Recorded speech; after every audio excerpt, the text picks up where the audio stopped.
Thomas the Tank Engine enjoys working on his branch line. He knows all of his regular passengers. Every morning he takes them to work, and every evening he brings them home. When they're all on board, the guard blows his whistle, and off they go.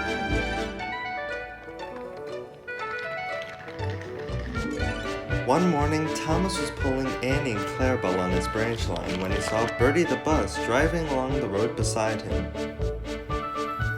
"Hello, Bertie. Care for a race to the station?"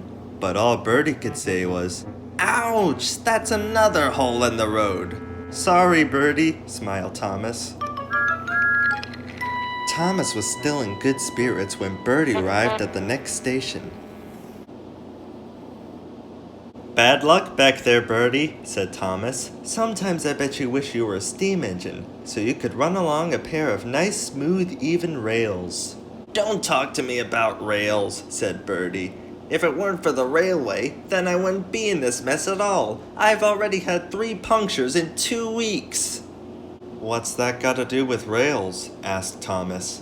"There are great big potholes all over the roads," replied Bertie. "If the tarmac had arrived, they'd be repaired. The railway was supposed to deliver the tarmac weeks ago, but there's been no sign of it. You can't trust a thing that runs on rails."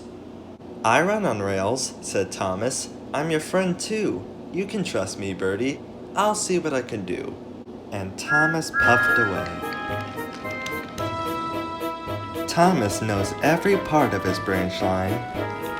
Just ahead was a stretch where the hot sun had bent the rails on the track.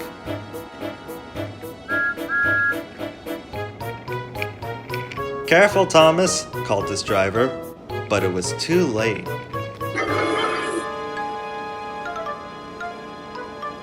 "That's done it," said his driver. "We shan't get any further today." "But what about my passengers?" asked Thomas. "Don't worry, they'll be looked after," replied his driver. "Bust my buffers," muttered Thomas. "The day started so well, too." While workmen repaired the line, Thomas had to shunt trucks in the yard. "It's too bad," he grumbled. "Percy goes to work at the harbor and I do his job. Here, there, and everywhere." "Take that!" "Oh," groaned the trucks. "Just you wait, we'll show you." Bertie came to see him. "I understand you need my help again. So much for your smooth, even rails, huh?" "Yes, Bertie," replied Thomas sadly. "I can't run without my rails." Bertie set off to collect Thomas's passengers.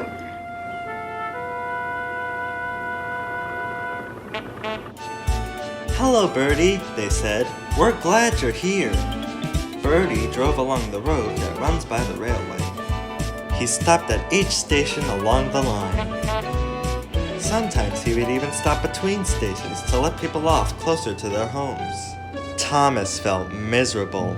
"I've lost my passengers to Bertie. They like him better than me." He collected all the stone from the quarry and set off back to the junction.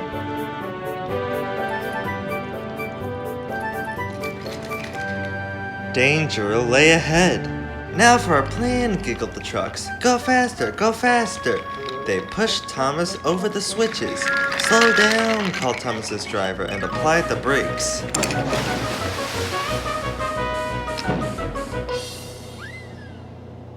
Poor Thomas stood dazed and surprised in a muddy pond as a toad eyed him suspiciously. "Well, well," he sighed. "What a day for surprises." Duck pulled away the trucks, and Edward helped Thomas back to the junction. Suddenly, Thomas remembered the missing tarmac. He told Edward all about it. "That's funny," said Edward. "A truck of tarmac was left at my station and nobody has come to collect it. Driver will make sure it gets to Bertie now." Later, Sir Topham had arrived. "Your branch line is repaired. I'm going to change your timetable so that you and Bertie can work together more." When Thomas reached the station, there to his relief were all his passengers. "Bertie is a great bus, but we missed our train rides with you," they said. Just then, Bertie arrived. He was in a much better mood. My road's being mended now, said Bertie. Thanks for all you did. It's all right, said Thomas. Thank you for looking after my passengers. I'm glad to share them with you, said Bertie. Now I know I can always trust an engine, especially if his name is Thomas. You're a good friend indeed, replied Thomas, and always will be.